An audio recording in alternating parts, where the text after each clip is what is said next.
quem tem bicho de estimação sabe o amor que a gente tem por eles, né? E quanto eles são especiais, são companheiros, são amigos. Você viu que o dono falou, 14 anos, era companheiro, tinha esse cavalo como companheiro e aconteceu uma coisa dessa, é o que ele falou. Aconteceu com o cavalo, mas poderia ter sido ele, poderia ter sido com o cuidador e com uma criança. Você corre na Orla Marítima aqui de Salvador, já passou por lá alguma vez? Então você deve já ter visto a falta de estrutura adequada para quem pratica atividade física. Os corredores se queixam dos problemas e querem melhorias. Calçadas quebradas, locais estreitos e água empoçada. São esses os obstáculos para quem corre na Orla de Salvador. Os riscos são grandes, porque além de não ser uma pista adequada, que poderia ter uma pista mais adequada para as pessoas que gostam de correr, às vezes a gente tem que passar para a rua, porque a calçada é muito apertadinha e o risco realmente é grande. Deveria ter um espaço para o pessoal correr, né? Até porque eu vi que bastante gente corre aqui, do lado da orla aqui, mas não tem como não correr aqui, né? É maravilhoso. O pessoal mora por perto, então o ideal seria construir um passeio com esse objetivo. Além das condições precárias, os atletas dividem espaço com postes e até mesmo com os carros. Às vezes é preciso correr na rua. Risco de acidente. Rosana quase foi atropelada. Eu estava passando já perto um pouquinho antes do Cristo. Aí um carro vinha em alta velocidade e perdeu a curva. Aí ele freou, não foi uma coisa assim dele passar para o lado de lá, mas ele freou bruscamente, fez aquele barulho de pneu e aí ficou preso em cima da pilastra. Foi por pouco, né? Por pouco. Então isso assusta a gente um pouco. Henrique é maratonista, participa de competições em outras capitais do país e lamenta a falta de investimento em áreas de lazer. Infelizmente a cidade ela não é urbanizada da forma que permita nós fazermos nossos treinos regularmente. Então enfrentamos problema no trânsito, não só com a alta velocidade dos carros, mas também pela falta de espaço, as calçadas esburacadas, os buracos na pista. Isso realmente complica bastante a vida do corredor. A calçada em Aracaju, aqui ou em Recife, por exemplo, a calçada lisa, né, larga, que dá para as pessoas correrem. Aqui não, você viu, calçada com pedra portuguesa. Se não tiver manutenção, né, você sabe como é que fica, né? Você sabia que a água da chuva, que fica empoçada, que forma aqueles alagamentos, pode causar doenças, como a leptospirose, por exemplo? Só esse ano, 17 pessoas morreram na Bahia por causa dessa doença, 6 delas aqui em Salvador. Segundo a Secretaria Estadual de Saúde, em 2010 foram 31 mortes registradas. Para saber como evitar a contaminação dessa e de outras doenças, nós vamos conversar agora com o repórter Luiz Calegari. Bom dia, Luiz. Bom dia, Jéssica. Bom dia a todos. É verdade, Jéssica, mas não é só a leptospirose, não. São muitas doenças que podem acontecer aí, podem causar...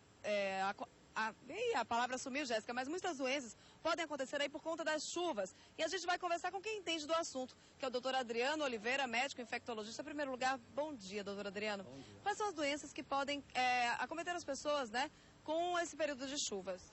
Bom dia a todos. De fato, algumas doenças são muito comuns nessa época. A leptospirose ela é muito comum na Bahia, é uma doença que é transmitida principalmente através de roedores, mas outros animais também podem fazê-lo. A dengue é muito comum, a hepatite A e tantas outras doenças. Algumas doenças diarreicas também podem ser transmitidas por essas águas. O número de atendimentos aumenta, doutor, por causa dessa coisa das chuvas? Sem dúvida alguma. O atendimento para leptospirose aumenta bastante. O pessoal do Cotumaia sempre sente essa diferença. O Cotumaia é o Hospital de Doenças Infecciosas. Mais ou menos nessa época começa a reprodução do mosquito da dengue e lá adiante a gente vai sofrer essas consequências. Então, doutor, o que fazer para evitar que a pessoa seja contaminada por alguma doença dessas que acontecem no período de chuvas? Bem, a primeira coisa é evitar coleções de água, né? Qualquer coleção de água é perigosa. Então, essa é a velha dica, né? Na verdade, é uma dica que todo mundo já conhece e continua não cumprindo. É verdade. A lição a gente sabe de cor, só nos resta aprender, como diria Beto Guedes. Mas, de fato, as coleções de água doce, sejam elas do tamanho que for, não é só o dique, né? A gente pode ter coleções muito pequenas que podem transmitir leptospirose. No caso de higiene também conta? Sem dúvida alguma. E as velhas dicas para dengue, né? Isso todo mundo já sabe. Essa lição já é super batida. Ok, doutor, muito obrigada pela sua participação. Jéssica, voltamos ao estúdio. É com você.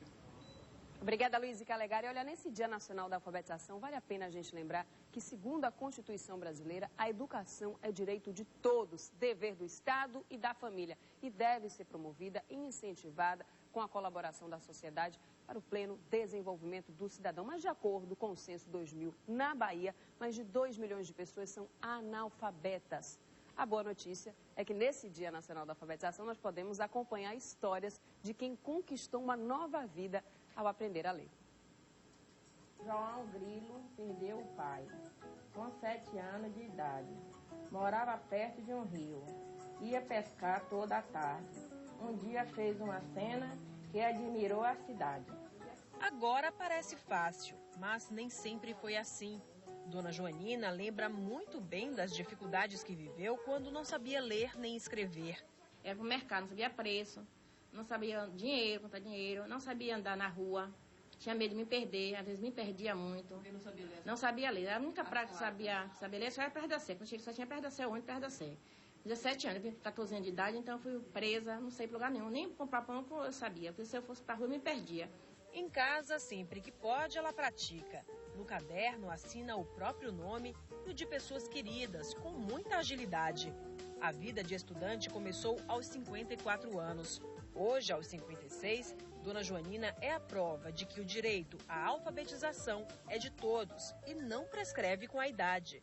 Agradeço a Deus, peço todo dia meus colegas que estão na sala de aula, não deixe de estudar é muito importante, não importa a idade. O importante é você ter força, vontade e coragem de saber. O universo, a ciência, com muita poesia, descobriu que somos feitos com a mesma matéria das estrelas. Com 66 anos, Dona Maria Joaquina também é um exemplo de disciplina em relação aos estudos. Eu trabalho, eu faço exercício 2 vezes por semana. Eu vou pegar um netinho no colégio, né, todos os dias, no dendezeiro. Volto, cuido da casa, da comida e do café.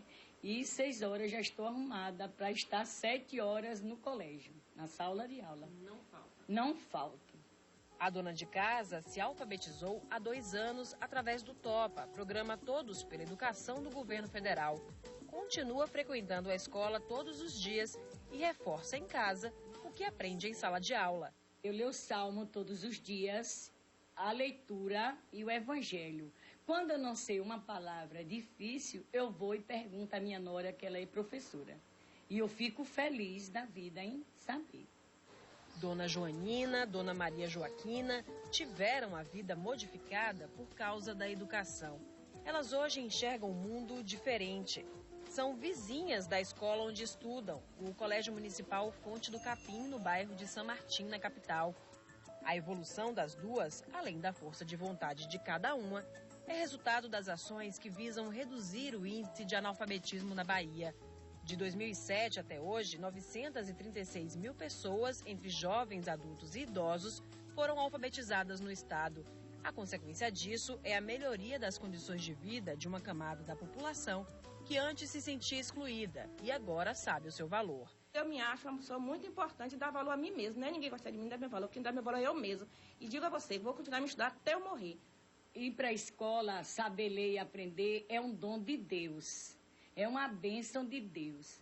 E a pessoa não fica em casa, vai estudar porque vem coisas melhores pela frente. Especialmente os jovens, que é o futuro do amanhã. Olha, ontem o Bahia foi até Goiânia, no estádio Serra Dourada, enfrentar o Atlético Goianiense. Atlético Goianiense e venceu. O tricolor conquistou um excelente resultado, 1-0. Agora é o 13º colocado, volta à zona de classificação da Sul-Americana e se afasta cada vez mais da zona de rebaixamento. Na próxima rodada, o Esquadrão de Aço enfrenta o Internacional, é na quarta-feira, lá em Porto Alegre.